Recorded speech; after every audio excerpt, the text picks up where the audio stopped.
මම මොහන් ශ්‍රියන්ත ආර්යවංශ. මම ගත් කතුරෙකු වීමේ සිහිනයක් දුටු කෙනෙක් වුණත් එය ප්‍රකාශයට පත් කරන්නට කාලයක් ගත කරපු අයෙක්, කාලයක් තිස්සේ ලියපු අයෙක්, කාලයක් තිස්සේ ජනමාධ්‍යවේදියෙක් වශයෙන්ද කටයුතු කරපු අයෙක්. ඒ වගේම ප්‍රචාරණ ක්ෂේත්‍රයේ පිටපත් රචනය සහ නිර්මාණ අධ්‍යක්ෂකවරයෙක් වශයෙන්ද ලද අත්දැකීම් ඇති අයෙක්. කෙසේ වූ ඒවා ටෙලිවිෂන් ක්ෂේත්‍රය තුලත් ප්‍රදානය කරන්නෙකු සහ පිටපත් රචකයෙකු වශයෙන් කටයුතු කිරීමේ පුරුද්ද මත මා අවසානයේදී ගත් කතුරෙකු වීමේ සිහිනයට පැමිණියා. ඒ සබෑ කර ගැනීමේ උත්සාහය අරගත්තා. සුසර ප්‍රකාශන සමගින්. මම මුලින්ම ගත් කතුරෙක් වීමට හිතුවාද කියන ප්‍රශ්නේ මෙතන තියෙනවා. කොහොම නමුත් මම ලියූ කෘතියක් තමයි මුලදී මා ඕසේතුන් සහ එඩ්ගා ස්නෝ සමාජ දේශපාලන කතිකාවත. මේක අතේ තියාගෙන ඉන්න කාලේ තමයි මට සුසර ප්‍රකාශන කපිල වික්‍රමසිංහ මහතා හමු වුණේ. අපි මේ කෘතිය ප්‍රකාශයට පත් කරන්න තීරණයක් ගත්තා. එතන ඉඳන් මං කෘති 5කට ආසන්න ප්‍රමාණයක්, 5ක් වැනි ප්‍රමාණයක් මේ ප්‍රකාශන සමාගමත් එක්ක ප්‍රකාශයට පත් කළා. මාओසේතුන් එඩ්ගා ස්නෝ සමාජ දේශපාලන කතිකාධිපති විශේෂත්වය තමයි අපි කවුරුත් දන්න මාओසේතුන් ඇමරිකන් ජනමාධ්‍යවේදියෙක් සමග පවත්වපු සම්බන්ධතාව සහ ඒ ඇමරිකන් ජනමාධ්‍යවේදියා ලෝකට හෙළි කරපු කතාව. ඒ නිසා එතන දෙන විශේෂ කතාවක්.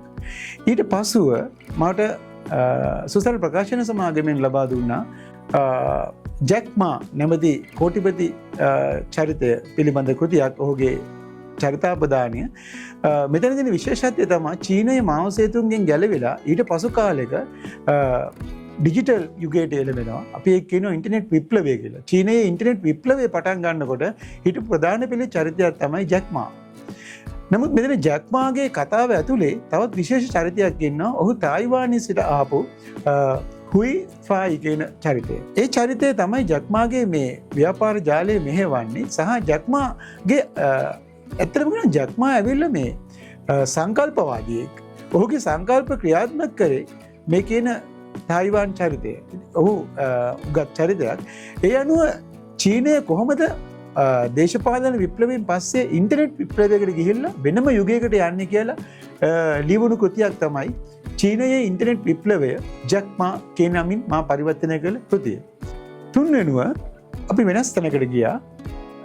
එතෙන්දි මට හම්බෙනවා ලංකාවේ වන අලි ඇතුන් පිළිබඳව විශේෂයෙන්ම ඒ සතුන්ට කැලෑවල ගිහින් විශාල අත්දැකීම් සම්භාරයක් තිබුණු චරිතයක්. ඔහු වෛද්‍ය නන්දන අතපත්තු, පශු වෛද්‍ය නන්දන අතපත්තු.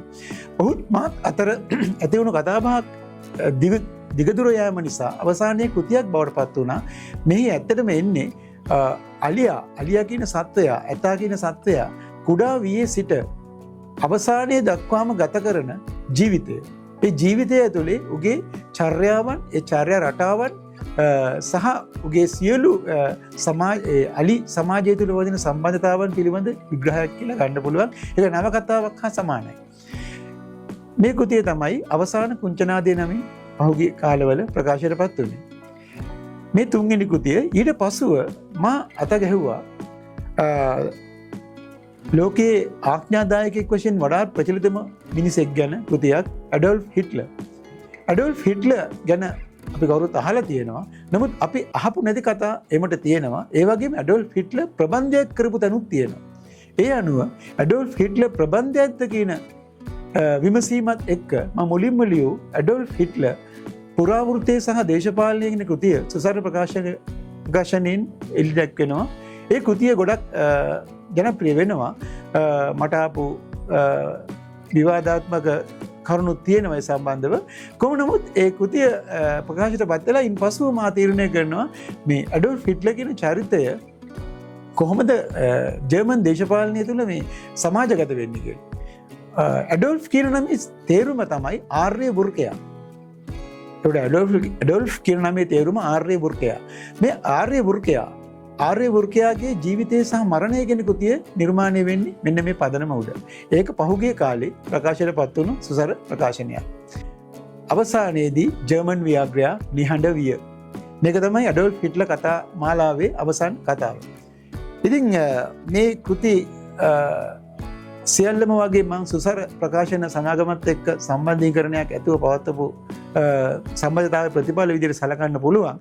ඒ වගේම මට ආපු ප්‍රතිචාරාණුව මට ගොඩක් ධෛර්යයක් සහ ආස්වාදයක් ලැබුණා මේ ලිවීම පිළිබඳව. ඒ ලිවීමත් එක්ක මම වෙන ගමනක් නිර්මාණය කරගත්තා. ඉතින් මම පාඨකයන්ට කියන්නේ මගේ අනාගත කටයුතු බොහෝ විට මෙතනම සිදුවෙන්න පුළුවන්.